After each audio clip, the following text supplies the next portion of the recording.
வாடி செல்லம்.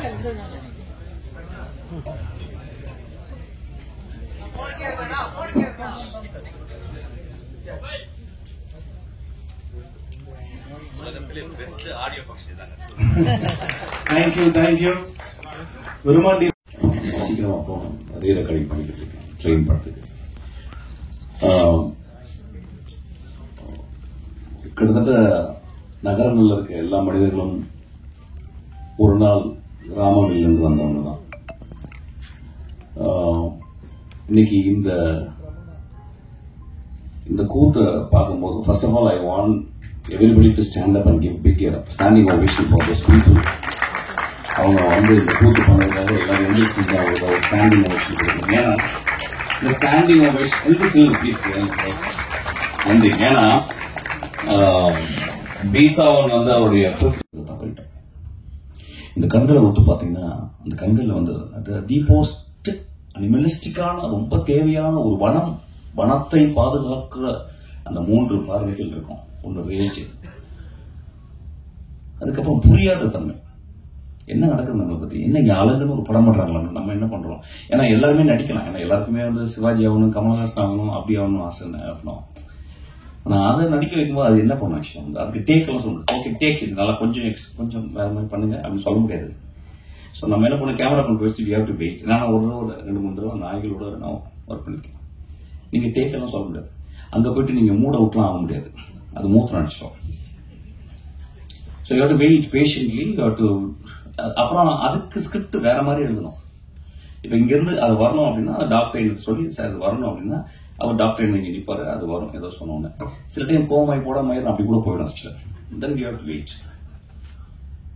அப்புறம் then we have to wait. நான் ஒரு நாள்லாம் வெயிட் பண்ணிருக்கேன். ஸோ ஒரு நடிகர்கள் உள்ளால நடிக்கவே தெரியாது அந்த ரேஜ், புரியாத தன்மை, அதுக்கப்புறம் 3வது பார்வையாக நீங்க ஒத்து பார்த்தா பெரும் கருணை அவ்வளவு பார்க்கலாம். நம்ம எல்லாம் சொல்றோம் கருணை வந்து மனிதருக்கு சொந்தமானது, கருணை விலங்குகளுக்கு சொந்தமான. ஒரு 4 நாளைக்கு முந்தி என்னுடைய அசிஸ்டன்ட் நிவேதிதா ஒரு 10 வருஷத்துக்கு முந்தி, ஒரு 8 வருஷத்துக்கு முந்தைய ஒரு கார் ஆக்சிடென்ட்ல முதுகுல அடிபட்டு 2 காலம் அவளால் வேகமா நடக்க முடியாது.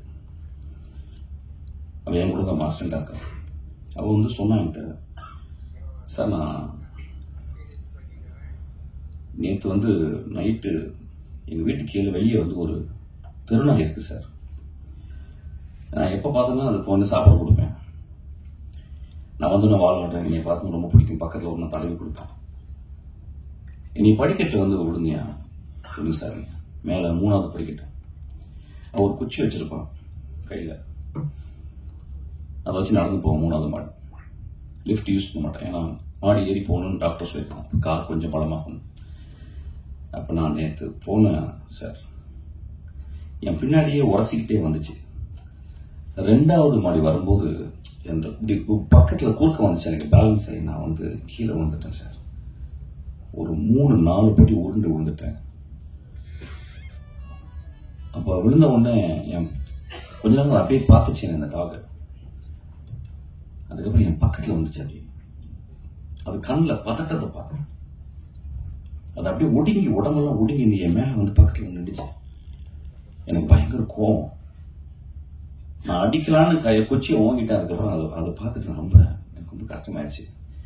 எனக்கு விழுந்து பழக்கம் சார், அதனால எனக்கு பழக்கம். நான் எந்திரிச்சு அப்படியே கோவமா போயிட்டேன். மறுநாள் காலையில் நான் ஆஃபீஸ்க்கு வந்து கதவை திறந்தேன் சார். வெளியே நின்றுச்சு, என்னைய பார்த்துச்சு. நான் பார்த்து சிரிச்சேன். அது அப்படியே ஓரமா ஒதுங்குச்சு. நான் அப்படியே நடந்து 3வது மாடியிலிருந்து அந்த 8 படிக்கட்டு கீழே இறங்கி வந்தேன். அது மேல நின்று பார்த்துச்சு. அடுத்த 8 படி கீழே வந்தேன் சார். அது அந்த 8வது படியில கீழே வந்து நின்று என்னை பார்த்துச்சு. அடுத்த 8வது படி வரும்போது அதுக்கப்புறம் 8 படி வந்து பார்த்துச்சு சார். அதுக்கப்புறம் நான் வீட்டுக்கு கீழே அந்த ரோட்டுக்கு வந்த முடியும் என்னை தூரத்துக்கிட்டே பார்த்துச்சு. அந்த கண்களில் பெரிய சாரியும் பெரிய தாய்மையும் கருணையும் இருந்துச்சு சார். சொன்னா நண்பர்களே, நான் சொன்னேன் நான் படித்த எல்லா புத்தகங்களோட கருணை இதுதான் நான் படிச்சிருக்கேன். நான் படித்த எல்லா டால்ஸ்டாய் கதைகளையும் கூட இந்த இந்த இந்த ஈவெண்ட் தான் எனக்கு பெருசா பட்டுச்சு. இதை நான் பகிர்ந்துக்கிறதுக்கு தான் இன்னைக்கு நான் வந்தேன். ஆக்சுவலா நான் வந்திருக்கவே மாட்டேன். ஏன்னா அந்த டாகை பத்தி ஏதோ ஒரு வகையில நாங்கள் பேசும்போது, என்னோட அசிஸ்டன்ஸ் எல்லாம் பேசும்போது அதிகமாக நாங்கள் பேசுறது பேரன்பு பற்றியும் கருணைகளை பற்றியும் தான். அதை தவிர வேற எதுவுமே பேசல. ஒருவேளை அவனுக்கு வந்து நாய்களை பற்றி சொல்லணும்னு ஆசைப்பட்டிருக்கான். படம் எப்படி இருக்குன்னு எனக்கு தெரியல. நிச்சயமா அதில் ஒரு பெரும் கருணை இருக்குன்னு நினைக்கிறேன். ஒரு படம் எடுத்து அந்த படம் மக்களால் அங்கீகரிக்கப்பட்டு அது பெரிய ஆர்ட் ஃபார்ம் ஆகுறது ரொம்ப கஷ்டம். இன்னைக்கு கூட நான் பண்ணிட்டு இருக்கும்போது எனக்கு நியூஸ் கேட்டுச்சு. அதாவது ஒரு திரைப்படத்தை பார்க்க போகும்போது அந்த திரைப்பட நடிகர் அங்கே வந்து அதனால மக்கள் வேகமா ஓடி போயிட்டு ஒரு பெண் இறந்துட்டாங்க. அது ஒரு பெரிய ஆக்சிடென்ட். அதுக்கு அந்த கதாநாயகனுக்கும் அவனும் ரொம்ப கஷ்டப்பட்டுருவான். குழந்தை நடிகர்கள், சினிமாக்காரர்கள் எப்போதுமே நாங்களும் ஒரு நாய்களை போடுறேன். ஏதோ இந்த கிராமத்தில் வந்து ஏதோ ஒரு ஊருக்கு வந்து மைக்ரேட் ஆகி வந்து இந்த இப்ப கலைகள் பண்ணாங்க பார்த்தீங்களா, அது மாதிரி இதை பண்ணி இதை பாருங்க, இப்படி நாங்கள் ஆடி காட்டுறோம், இப்படி பாடி காட்டுறோம், நீங்க கொஞ்சம் கை தட்டுங்க. இந்த மனிதர்கள் நீங்க வந்து ஆடினவங்க கொஞ்சோண்டு கை தட்டுனா போதும், அவங்க வாழ்க்கை போதும். ஆனா நாங்க கொஞ்சம் மாறி எங்களுக்கு கொஞ்சம் காசு கொடுங்க. உங்க காசை வச்சுதான் நாங்க சாப்பிடுறோம், உங்க காசை வச்சுதான் நாங்க கார் வாங்குறோம், உங்க காசை வச்சுதான் எல்லாம் பண்றோம். மட்டுமே வரல, இவர்கிட்ட இருந்து இசைஞானி இளையராஜாவும் வந்திருக்காங்க. நன்றிங்க, ரொம்ப நன்றி, தேங்க்யூ.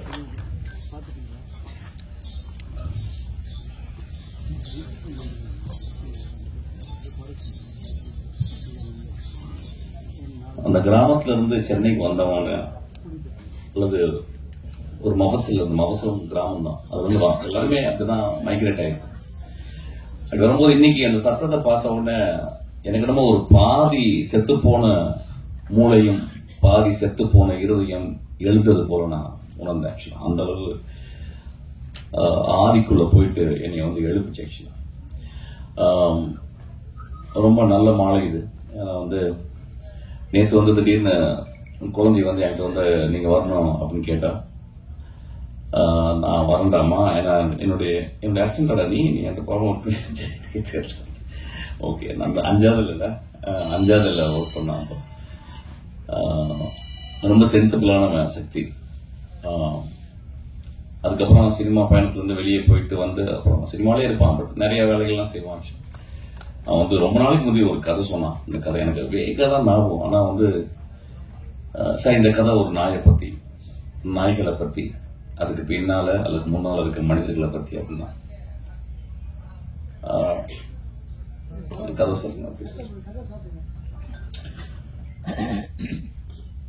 அந்த போஸ்டரை பார்க்கும்போது அங்க ஒரு 5-6 மனிதர்களும் இங்க ஒரு 7-8 நிஜ மனிதர்களும் இருந்ததை பார்த்தேன். அந்த நிஜ மனிதர்களுக்காக ஒரு கிளாப் பண்ணுவோம். ஏன்னா அந்த ஒரு மேடையில போய் என்ன பேசுறது அப்படின்றது வந்து பெரிய குழப்பம். ஆக்சுவலா அது எப்படி ஆரம்பிக்குன்னு நினைத்தல. அப்ப பார்க்கும்போது நான் உத்து பார்க்கும்போது இந்த கண்கள்லயும் அந்த கண்கள்லயும் ஒரு டிஃபரன்ஸ் பார்த்தேன். அந்த கண்கள்ல ஒருத்தன் வந்து ஒரு ப்ரொடியூசர் பெரிய ஹீரோ ஆகணும் அப்படின்ற மாதிரி ஒரு கனவு இருக்கு. அங்க ஒரு வில்லன் ஒருத்தர் இருக்காரு, மலையாளத்துல இருந்து வில்லனாகவே வந்த மாதிரி இருக்காரு. இந்த பாண்டியராஜன் படத்துல நான் தான் வில்லனா நடிக்க வேண்டியது. ஆக்சுவலா அவர் நடிக்கிறாரு. அது மாதிரி நிறைய குழந்தைகள் நிறைய வந்து அவங்க கண்கள்ல வந்து ஏதோ ஒரு பரிதவிப்பும், ஏதோ ஒன்று சம்திங் அப்படின்னு இருக்கு. ஒரு நகரத்தை சார்ந்த, நாகரிகத்தை சார்ந்த நிறைய விஷயங்கள் அந்த கண்கள்ல இருக்கு. அந்த கண்களை பார்க்கும்போது 3 விஷயங்கள் தெரியுது. ரேஜ் பார்த்தேன், அதாவது பிரைமல் எமோஷன், கோபம் கூட கிடையாது. Rage it's called rage. நாய்களோட ரொம்ப பழகிருக்கேன், நாய்களோடய வாழ்ந்திருக்கேன். இன்னைக்கு நாய் எல்லாமே இருக்கிறேன். நாய்கிட்ட இருந்து நிறைய கத்துக்கேன். நான் தனிமையில், சின்ன வயசுல நான் தனிமையில் இருக்கும்போது எனக்கு ஒரு மணின்னு ஒரு நாய் எனக்கு ரொம்ப ரொம்ப ஆதர்சமானது. ஒரு வெள்ளை கலர்ல பெருசா, தலை பெருசா, அந்த மாதிரி நான் இது வரைக்கும் நான் பார்த்ததே இல்லை. கிராமங்களில் மணி எல்லா நாய்களும் மணியா தான் கூப்பிடுவாங்க. சொல்லப்போனா எங்களை வழக்கம், அது வீட்டுக்கு முன்னாலே இருக்கும். அது பியூட்டிஃபுல். அப்ப அது வந்து எங்களை ப்ரொடெக்ட் பண்ற ஒரு தெய்வமா தான் இருக்கும். குழந்தைகளை பார்த்துக்கும், பாம்பு பூச்சி வராது, ஏதோ நாங்க உணவை பரிமாறிப்போம். ஒரு ஆதி தகப்பன் போல் எங்க கூட எப்பயுமே ஒரு நாய் இருந்துகிட்டே இருக்கும். என்னால நான் ஒரு 5 வருஷம் கழிச்சு ஒரு நாள் காணோம். நான் தேடினேன், போயிட்டு எங்கம்மான்னு கேட்டா எங்க பாட்டி சொன்னாங்க வந்து இல்ல, அதுக்கு வந்து மனநிலை பாதிச்சிருச்சு, அதை கொண்டு போய் கொல்ல போறாங்க அப்படின்ட்டு. நான் ரொம்ப ஓடினேன். எங்க ஊர்ல ஒருத்தர் அது கொல்றதுக்கே ஒருத்தர் இருந்தார். அது கொல்லல, அது கிட்டத்தட்ட ஒரு கருணை கொலை தான். ஒரு சாக்குல அதை வந்து பிடிச்சி உள்ள போட்டு ஒரு கொடப்பாறையினால அடித்து கொண்டு என்னால மறக்கவே முடியல. நான் வந்து பெட்டுங்களை நான் பக்கத்துல போனதே கிடையாது. நான் என் அசிஸ்டன்ஸ் எல்லாம் கேட்பேன். என் அசிஸ்டன்ஸ்ல 2 பேரு ரொம்ப பெட்டோட, வெங்கட்னு ஒரு அசிஸ்டன்ட், நான் ரொம்ப அறிவானவன். அவன் வந்து 2 நாய்களை அவன் வீட்டுல அது ஒரு பெரிய பெட்டு மாதிரி 2 பெட்டு கொடுத்து அதை பத்தி பேசுறதுதான் அவனுக்கு வேலை. அவன் வாழ்நாள் ஃபுல்லா அந்த நாய்களை பத்தியே பேசிட்டு இருக்கான். அந்த 2 நாய்களும் என்னையும் தான் அவனுக்கு ரொம்ப பிடிக்கும்னு நினைக்கிறேன். அப்ப அதை பத்தியே பேசிட்டு ரொம்ப ஆச்சரியமா இருக்கு. என்னடா இப்ப என்ன பண்ணா ஒரு படி மேல போயிட்டு அதுக்கு கேமரா பிக்ஸ் பண்ணி இப்ப நான் ரீ ரெக்கார்டிங் பண்ணும்போது அதை பார்த்துக்கிட்டே இருக்கான். நான் ரீ ரெக்கார்டிங் பண்றத கூட பார்க்கல. அப்ப எனக்கு ஒரு யோசனை, ஏன் இந்த குழந்தைகள் வந்து இந்த நாய் மேல இவ்வளவு. நான் வரும்போது படிச்சேன், எங்க அந்த டாக் அப்படின்ற வார்த்தை எங்க இருந்து, அதுக்கு வந்து அதுக்கு எங்க இருந்து வந்துச்சுன்னு தெரியல. அந்த எட்டிமாலஜிக்கலா டோர்கா அப்படின்றாங்க. அந்த டோர்கான்ற வார்த்தை இப்படி வந்துச்சுன்னே தெரியல லாட்டின்ல. நான் யோசிச்சே வந்தேன், எப்படி வந்திருக்கும் ஆதி மனிதன். கடவுளால் படைக்கப்படாத மனிதர்கள் சில பேர் வந்து டார்வின் விதிப்படி மரங்களில் இருந்து கீழே இறங்கி சவானால நடக்கும்போது அவன் எல்லா மிருகங்களையும் கொன்னுட்டு அதை திங்கணும் அல்லது தன்னை பாதுகாக்கணும் தான் வந்திருப்பான். புலிசிங்கங்களுக்கு முந்தி வந்து ஏதோ ஒரு பெரிய படம், அந்த படம் ஃபெயிலியர் ஆகும்போது நிறைய ரசிகர்கள் வந்து பயங்கரமா அதை வந்து விமர்சனம் பண்ணி பேசி அதுக்கு எல்லா உரிமையும் இருக்கு. நான் என்னுடைய அசிஸ்டண்டா தான் சொல்றேன், இந்த படம் நியாயமாக இருக்கும் பட்சத்தில், நன்றாக இருக்கும் பட்சத்தில் இந்த பத்திரிகை கலரும் பார்வையாளர்களும் இதை கொண்டு போய் சேர்ப்பாங்க. அந்த படத்துல நியாயமும் தர்மமும் இருந்தா, ஏன்னா அவங்க உரிமை இருக்கு. அதுதான் சொல்ல வந்தேன். அசிஸ்டண்டா வேற மேடையில் சொல்லிருப்பானு தெரியல. ஆக்சுவலா அதுல ஒரு உண்மை இருந்தா கூட போதும், தலைவத்துக்கு வச்சு கொண்டாடுவாங்க. ஏதோ ஒரு வகையில் சில அசதி, ஏன்னா இந்த வாழ்க்கை ரொம்ப அசதியா இருக்கு. நான் பார்க்க தெரியும். ஏன்னா அவங்களுக்கு வந்து ஓடிடி பிளாட்ஃபார்ம்ல அவ்வளவு படங்கள் இருக்கு. வாழ்க்கையில வந்து 1.25 வினாடியில பார்க்கக்கூடிய இன்ஸ்டாகிராம் இருக்கு. 24 hours பார்க்கிறோம். இதெல்லாம் மீறி நம்ம ஒரு நரேட்டிவ் சொல்லும் போது அந்த நரேட்டிவ் ரொம்ப பவர்ஃபுல்லா இருக்கணும்னு அவங்க ஆசைப்படுறாங்க, கேட்கறாங்க. நம்மளும் படிச்சு வளர்றோம், அவங்க 200 மடங்கு அவங்களும் பார்த்து படிச்சு வளர்றாங்க. ஸோ ஒரு படம் அவங்களுக்கு நல்லா இல்லாம போது ரொம்ப கோபம் வந்துடுது, வெகுண்டு வந்துடுது. அவங்களால ஒரு கேமரா கொண்டு போய் காட்டிடுறோம். அதுல அந்த மனிதர்கள் வந்து தவறாக சில வார்த்தைகள் பேசுறாங்க. அது பெரும் மனசு வருத்தத்தை. நடிகர்கள் நீங்க கொஞ்சம் கருணையோட பார்த்துக்கணும். இந்த சொல்றதுக்கு நான் ரொம்ப அச்சப்படலை. நான் கங்குவா படம் நான் பார்க்கல. இருந்தாலும் அந்த படத்தை பற்றி விமர்சனம்லாம் வந்துச்சு. இன்னும் கொஞ்சம் கருணையோட நீங்க பார்க்கணும். ஏன்னா சூர்யா போன்ற ஒரு நல்ல நடிகர், ஒரு அழகான நடிகர், நம்ம வந்து பத்திரமா பார்த்துக்கணும். எல்லாரும் அவங்களெல்லாம் ஒரு சிவகுமார் மாதிரி அவங்கள நல்ல யூஸ் பண்ணணும். இன்னைக்கு நம்ம கையில வந்து சிவாஜி இல்லை, நம்ம கையில வந்து எம்ஜிஆர் இல்லை, பெரிய ஆளுங்கள். அவங்களோட பணியாற்றிய ஒரு சிவகுமார் ஒரு மனிதன் இருக்கான். எவ்வளவு முக்கியமான மனிதன் இருக்கு. அவங்க வீட்டில் வந்த 2 குழந்தைகள் ரொம்ப நல்லது. இப்ப நான் ஒன்னே விமர்சனம் பண்ணலாம். அடுத்து நீங்க சூர்யாக்கு கரை சொல்ல போறீங்க, நான் சொல்லவே போறது இல்லை. ஆக்சுவலா படம் கொடுத்தா கூட நான் ஒத்துக்க மாட்டேன். பட் நான் கருணையோட பார்க்க சொல்றேன். ஏன்னா கருணையை பத்தி பேசும்போது நான் கருணையோட ஒரு படத்தை வெற்றி பெறதுக்காக இந்த குழந்தைகள் நாங்கெல்லாம் எவ்வளவு கஷ்டப்படுறோம்ன்றது சொல்லி உங்கள்கிட்ட வந்து மடிவிரிக்கல. கிட்டத்தட்ட வாழ்க்கையை மறந்துட்டு வேலை செஞ்சுக்கிறோம். அப்ப ஏதோ சின்ன ஒரு பேலன்ஸ். ஆக்சுவலி அதாவது ராக்கெட் இன்ஜினியர்ஸ் சொல்லுவாங்க, ஒரு 10 வருஷம் கஷ்டப்பட்டு 24 மணி நேரம் ஒத்த சிந்தனையோட கான்ஸ்டன்ட் விஜிலன்ஸோட ஒரு ராக்கெட்டை டிசைன் பண்ணும்போது அது ஏதோ ஒரு சின்ன ஒரு சின்ன வயர் கொஞ்சம் புரிஞ்சா கூட அது வானிலை வெடிச்சது. ஒண்ணுமே பண்ண முடியல. அப்படித்தான் சினிமாவும் பார்க்கணும். ஒரு சினிமாவும் ஒரு ராக்கெட் இன்ஜினியரிங் தான். ஒரு 500 கலைஞர்கள் கான்ஸ்டன்ட் விஜிலன்ஸோட ஒரு திரைப்படத்தை அப்படியே ஒரு சின்ன சின்ன இலையா பண்றோம். சில டைம் ரொம்ப அங்க அந்த அந்த மூத்த கலைஞர் ஒருத்தர் இருப்பாங்க, அந்த டைரக்டர் ஒருத்தர் பாங்க, அவங்க வந்து ஒரு ஒரு இறப்பை நோக்கி போற அளவுக்கு போகும்போதுதான் ஒரு படைப்பு உருவாகுது.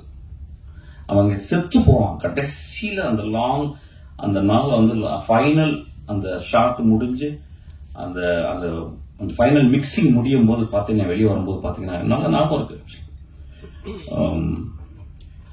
ராஜீவ் மேனன் சொன்னதான் ஒரு யாரையும் அது ஃபைனல் ஏதோ உள்ள போகும்போது யாரையும் அது கீழே பட்டு கிடக்குற அப்படி செருப்புக்குள்ள அப்படின்னா சார் ஒரு பேர் பாலான்னு சொன்னாங்க. அதுதான் சேது பாலா செத்து போற அந்த டைம்ல தான் அந்த படம் உருவாகுது. ஆக்சுவலா அப்போ ஒரு படம் உருவாகும் போது நம்ம வந்து படம் நல்லா இல்லைன்னு சொல்றதுக்கு ரொம்ப உரிமை இருக்கு. ஏன்னா நீங்க 150 ரூபா கொடுக்குறீங்க. அப்புறம் ஒவ்வொரு பத்திரிகையாளரும் எல்லாம் சினிமா தெரிஞ்சவங்க. நான் நான் சொன்ன சித்தனம்பேசி பார்த்து நான் கதை சொன்னேன், ஏவிஎம்ல சொன்னேன். அது நல்லா இருக்குன்னு சொன்னவர் அங்கே உட்காந்து வெள்ளை வெள்ளை சட்டை போட்டு துளசி பண்ணேன். அவர் நல்லா இல்லைன்னு சொல்லியிருந்தா நான் நல்லா இருக்க மாட்டேன். ஸோ அவங்க தான் பத்திரிக்கை நம்மளும் அதை ரொம்ப புரிஞ்சுக்கணும். இது 2 பேரும் கையை கோர்த்து படங்கள் நல்லா இருக்கணும் நல்லா இல்லாட்டினாலும் அதை இல்லையா இப்படி பண்ணலாயா இப்படி பண்ணிருக்கோம் அப்படின்னு சொல்லலாம். சினிமாவை எல்லாரும் நம்ம பத்திரமா பார்த்துக்கணும். ஏன்னா சினிமா மட்டும்தான் அறத்தையும் அழகையும். இப்ப நீங்க பாத்தீங்கன்னா என்ன ஒரு பெர்ஃபார்மன்ஸ், வாட் எனக்கு வந்து நீங்க நைட் ஃபுல்லா பேசிட்டே இருக்கலாம் போலச்சு. இந்த படம் இந்த மனிதர்களுக்காகவும் அந்த நடிகர்களுக்காகவும் ஓடணும்னு நான் வந்து கேட்டுக்கிறேன். நான் வரும்போது ரொம்ப டயர்டா வந்தேன். நான் ஒரு 200 நாளுக்கு வந்து நான் சக்தியோடு இயங்கக்கூடிய அளவுக்கு இந்த மனிதர்கள் வந்து இன்னைக்கு ஒரு எக்ஸ்ட்ராடனரியான ஒரு பெர்ஃபார்மன்ஸ் பார்த்தேன். இந்த பெர்ஃபார்மன்ஸ் யார் டிசைன் பண்ணான்னு தெரியல. மேபி என்னுடைய டைரக்டர் டிசைன் பண்ணான்னு தெரியல. ஏன்னா ஹூ அவர் டிசைன் இந்த மாதிரி ஒரு பெர்ஃபார்மன்ஸ் பண்ணவங்க வந்து ரொம்ப ஒரு அறிவான, ரொம்ப மனதுக்கு ரொம்ப ரொம்ப எளிமையான மனிதர்கள் தான் இந்த மாதிரி சொல்ல முடியும். I'm so moved by them. I'm so thankful to them. இந்த படம் ஓடணும்னு நான் மனிதர்களை கேட்டுக்கிறேன். இந்த படம் நியாயமா இருந்தா ஓடும். இந்த சக்தி பயப்படாத, இல்லைன்னா அடுத்த படம் பண்ணுவோம், அதையும் ஒழுக்கமா பண்ணுவோம். அதான் ரொம்ப முக்கியம். Thank you so much. இந்த படத்துல ஏதோ ஒரு உண்மை இருக்கு, இந்த படத்துல ஏதோ ஒரு கருணை இருக்கு, இந்த படத்துல ஏதோ அறம் இருக்கு. Thank you so much. ஐயா ஒரு நிமிஷம், நீங்க ஒரு சின்ன லான்ச் ஒன்று பண்ணணும். ஓநாயினுடைய இனம் தான் அது. ஓநாயினுடைய வழித்தோன்றல் தான் நாய்கள். நம்ம எல்லாத்துக்குமே தெரியும். அது பார்த்தவனே கேனின் ஃபேமிலின்னு சொல்லுவாங்க ஆக்சுவலா. அப்ப எப்படி அந்த மனிதன் வந்து அந்த காட்டை வந்து பயந்து பயந்து பயந்து ஒவ்வொரு அடியா எடுத்து வைக்கும்போது பாம்பு இருக்கும், பூச்சி இருக்கும், உணவை தேடி போகணும், குழந்தைகளை பார்த்துக்கணும், தாய் தந்தையை பார்த்துக்கணும், இரவான நெருப்புக்கு கட்டைகளை சேகரிக்கணும், நெருப்புக்கு கல்லை தேடணும். அப்படிங்கும்போது எப்படி ஒரு ஓநாய் எப்படி அது ஒரு மனிதனை சார்ந்து வந்திருக்கும் அப்படின்றது வந்து எனக்கு ரொம்ப டிரான்சிஷன். அந்த டிரான்சிஷன் சொல்லுவோம் இங்கிலீஷ்ல. அதாவது நம்ம வந்து சினிமா மொழியில அதிகமா யூஸ் பண்றது. ஒரு கதையில் ஒரு கதாநாயகன் ஒரு இடத்துல இருந்து மாறி வரான் அப்படின்றது. இப்ப பாத்தீங்கன்னா one of the greatest transition பார்த்தேன். திடீர்னு கடவுள் தோன்றார், திடீர்னு பிள்ளையார் தோன்றார். எனக்கு இந்த மாதிரி ஒரு பிள்ளையார் நான் வாழ்க்கையில பார்த்தது இல்லை. நான் நிஜமாவே முதல் தடவை நான் பிள்ளையார பார்த்தேன். நண்பர்களே, ஆதி கலைஞர்கள் ஐயா நம்ம பார்க்கும்போது ரொம்ப நம்ம ரொம்ப சும்மா சிரிச்சுட்டு பார்த்த மாதிரி இருப்போம். பிள்ளையார் இது வரைக்கும் பார்த்திருக்கோமான்னு தெரியல. பிள்ளையாருக்கு எப்படி ஒரு வடிவம் வந்ததுன்னு தெரியல. யாரோ எழுதுனாங்க, எப்படியோ எழுதப்பட்டிருக்கும். அது புனைவா அது புனைவு இல்லையா அப்படின்றது தெரியாது. ஆனா நெஜ பிள்ளையார் இன்னைக்கு நம்ம பார்த்துக்கலாம். ஒரு துண்ட சுருட்டி, அதுதாங்க, அதான் போயிட்ரி, அதுதான் greatest art. I was astounded. அப்ப அந்த ஒரு ஓநாய் ஏதோ ஒரு வகையில நிச்சயமா ஓநாய் எப்பயுமே நான் பார்த்திருக்கேன். ஓநாய் வந்து நான் வெளிநாடுகளில் போகும்போது பார்த்திருக்கேன். அதுக்கப்புறம் நான் கிட்டத்தட்ட ஒரு 15-16 வருஷம், ஆமா ஒரு 18 வருஷம் மசனகுடியில் போயிட்டே இருக்கும்போது நான் ரொம்ப பார்க்க ஆசைப்பட்டது. நான் வந்து விலங்குகளை போய் நான் காட்டுக்குள்ள பார்க்கறதில்லை. எனக்கு இன்னமும் எல்லாருமே இந்த சஃபாரின்னு சொல்லுவாங்க, but I don't believe that. ஏன்னா அது இருந்த இடத்துல நம்ம போயிட்டு அதை போய் ஒளிஞ்சு நின்று பாக்குறது, ஜீப்ல நின்று பாக்குறது, லைட் அடிச்சு பாக்குறதுன்றது எனக்கு நம்பிக்கை இல்லை. அதை எப்பயாவது வரும்போது என் நண்பர் வீட்டில் தங்கி இருக்கும்போது அந்த காட்டுல போய் வந்துட்டு போகும்போது நான் பார்ப்பேன். அப்ப அந்த 16-17 வருடங்கள்ல நான் பார்க்காத ஒரு யானைகள் பார்த்திருக்கேன், புலிகள் பார்த்திருக்கேன், எல்லாமே பார்த்திருக்கேன். நான் பார்க்காத ஒரே ஒரு வந்து சென்னாய் தான். அந்த சென்னாய் நான் ரொம்ப எக்ஸாட்டிக்கான ஒரு அனிமல். அது மனிதர்கள் கண்டே அது தோணாது. அப்போ ஒரு நாள் நான் ஒரு இடத்துல இருந்து ஒரு இடத்துக்கு நான் ஒரு மத்தியானம் போகும்போது 2 நாய்கள், சென்னாய்கள். நாயின்னு சொல்லும் போது இந்த சமூகம் வந்து அதை ஒரு கீழே தான் பாக்குறாங்க. நான் அந்த தோணையில பேசல. அந்த 2 உருவங்கள் நம்ம கொடுத்த பேர் இது. பைரவர்கள் வேணா சொல்லலாம், ஆதி பைரவர்கள் வேணா சொல்லலாம். அவங்க 2 பேரும் நடந்து போனதை பார்த்தேன். நான் பிரேக் போட்டுட்டேன், அது அப்படியே நடந்து போகும். அந்த 2ம் அந்த காட்டுக்குள்ள ஒரு பகுதியிலிருந்து இன்னொரு பகுதிக்கு போகும்போது நான் பார்த்தேன். அந்த மனிதன் போட்ட அந்த பாதையிலே அந்த அந்த அஸ்பால்ட், அந்த ரோட்ல வந்து 2 பேர் நடந்து போறாங்க. அதேமா அது வந்து காதலும் காதலியாக, கணவனும் மனைவியாக தான் இருக்கும். என்னை பார்த்து அப்படி ஒரு அந்த வண்டியை பார்த்துட்டு, ஒரு அசிங்கமான அந்த ஜீப்பை பார்த்துட்டு அப்படியே திரும்பி போகணும். அந்த ஒரு செகண்ட் தான் நான் பார்த்தேன். அப்படி அந்த காட்டுக்குள்ள ஒரு நாய்களை பார்த்து, செந்நாய்களை பார்த்து பயப்படுற மிருகங்கள் என்னன்னா, எல்லா மிருகங்களும் பயப்படணும். யானை முதற்கொண்டு பயப்படணும். ஒரு செந்நாய் எப்படி வேட்டையாடும் அப்படின்னா, ஒரு புலிய துரத்திட்டு வந்து 4 பக்கம், எப்பவுமே செந்நாய் ஒரு 10-15 பேர் தான் வருவாங்க. அதாவது நீங்க ஆர்ட் ஆஃப் வார் படிக்கணும்னா செந்நாய் படிக்கணும். அது எப்படி ஸ்ட்ராட்டஜினா, ஒரு 10-12 நாய் வந்து அது சுத்தின உடனே விரட்டி ஓடுமா, ஒரு 10 கிலோமீட்டர் விரட்டுமா, பின்னாடி போயிட்டே இருக்குமா. கடைசியில் அந்த புலியோ சிறுத்தை ரொம்ப டயர்டாகி ஒரு மரத்துல ஏறிடுமா.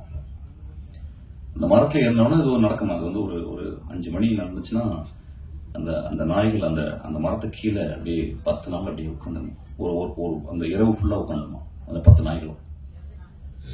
காலையில ஒரு 6 மணிக்கு இன்னொரு 10 நாய்கள் வந்து இவங்களை ரிலீவ் பண்ணுவாங்க. இவங்க எந்திரிச்சு போவாங்க, அந்த 10 நாய் உட்காரணும்.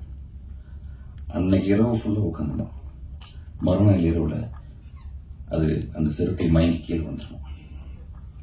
அதை உணவாக எடுத்துக்கொண்டு தன்னுடைய குழந்தைகளுக்கும் தான் தின்று மீதியை தன் தொண்டைக்குள் வைத்துக் கொண்டு ஊரத்தில் இருக்கும் அந்த 10 கிலோமீட்டர் தூரத்தில் இருக்கிற அந்த மரப்பொந்துகள் அல்லது மலை பொந்துகள் ஒளிந்திருக்கும் அந்த மனைவி மக்களுக்கு, தாய் தந்தையருக்கு கொண்டு போய் கக்கி அதை வந்து கொடுத்தோம். ஏதோ ஒரு வகையில நம்ம வந்து பிராணிகளை ஒத்து பார்க்கறது வந்து தவறிட்டோம். எல்லாமே வந்து எங்க ஐயா வந்து நீங்க கத்துக்கணும். நானு, அண்ணன் குணநிதி, சபரீஷ் என்னுடைய அண்ணன், அவங்க எல்லாருமே வந்து சின்ன வயசுல இருந்து நாங்க படிக்கிறது மட்டும் முக்கியம் கிடையாது, இந்த மாதிரி கலை எல்லாமே உங்களுக்கு எல்லாம் தெரிஞ்சிருக்கணும்னு சொல்லி எங்களை நீ எல்லாமே பண்ணணும், தமிழ் நல்லா பேசணும், மேடையா பேசணும், இந்த தமிழ் சுத்த தமிழ், இந்த டிபேட்டா இருக்கட்டும் எல்லாமே நீங்க கத்துக்கணும். கத்துக்கிட்டு வருஷம் பாத்தீங்கன்னா பொங்கல் அப்ப வந்து தைக்குடல் நிகழ்ச்சி ஒரு 3 நாள் நடக்கும். நாங்க என்னெல்லாம் வருஷம் ஃபுல்லா கத்துக்கிட்டோமோ அதை வந்து வீட்டுல வந்து அவங்க எல்லாருக்குமே நாங்க பண்ணி காட்டுவோம். அப்ப இவங்க எல்லாம் வந்து எங்களுக்கு அதுக்கு முன்னாடி ஒரு மாசம் நாங்க ட்ரைனிங் எடுத்துப்போம். எனக்கு அண்ணனுக்கு வந்து மைக் கொடுக்க மாட்டாங்க, ஏன்னா நாங்க கத்தி பேசுவோம். அதனால மைக் எல்லாம் இருக்காது, நல்லா சத்தமா போட்டு பேசுவோம். எனக்கு இந்த ஹீரோயின் வேஷம் எல்லாம் கொடுக்க மாட்டாங்க. எனக்கு நான் ஃபர்ஸ்ட் பண்ணது வந்து அரக்கன் வேஷம் தான், வாதாபின்னு சொல்லிட்டு அரக்கன் வேஷம் தான் போட்டேன். அதுக்கப்புறம் நான் கேட்டேன் ஏதாவது டைம்ல எனக்கு ஹீரோவாவது கொடுங்க அப்படின்னு சொல்லி, அதுக்கப்புறம் இந்த அபிமன்யு வேஷம் கொடுத்தாங்க. அந்த மாதிரி ஒரு தெருக்கூத்துலயுமே வந்து இந்த இதெல்லாம் வந்து ஒரு தலையில போட்டு நிற்கிறாங்க, வலி எடுத்துக்குவோம். நாங்க வந்து அந்த நாள் பூரா வந்து நாங்க கரெக்டா சாமி கும்பிட்டுட்டு செருப்பு போட மாட்டோம், அந்த வேஷம் கட்டிட்டோம்னா செப்பல் போட மாட்டோம். ஸோ ஃபுல்லா அதிலே இருப்போம். அந்த மரியாதை கொடுத்துட்டு தலையில அப்படியே ஒரு 2 மணி நேரம் 3 மணி நேரம் வச்சுக்கிட்டு நாங்க அந்த நாடகம் எல்லாம் பண்ணுவோம். எங்களுக்கு என்னன்னா இந்த முறை முதல் முறையா நாங்க ஒரு படம் தயாரிச்சிருக்கோம். நான் தயாரிச்சிருக்கேன், அண்ணன் லீடா ஃபர்ஸ்ட் டைம் பண்றாரு. ஸோ எங்களோட குரு, எங்களோட ஆசாங்க அவங்க எல்லாம் கூப்பிட்டு வந்து இன்ட்ரடியூஸ் பண்ணி அவங்களுக்கு ஒரு மரியாதை செலுத்தணும். ஏன்னா அந்த கூத்து கத்துக்கிட்டதுனால தான் இன்னைக்கு நாங்க இந்த ஸ்டேஜ்ல நின்று சரி நம்ம அது சினிமாக்கு எடுத்துட்டு போகணும், சினிமால வரணும்னு சொல்லி ஆசை வந்ததே வந்து நாங்க இதெல்லாம் நடிச்சு இது பண்ணதுனால தான். அதனால இன்னைக்கு அவங்களோட ஆசீர்வாதத்தோட வந்து இந்த பிரஸ் மீட் வந்து நடக்கணும்னு சொல்லி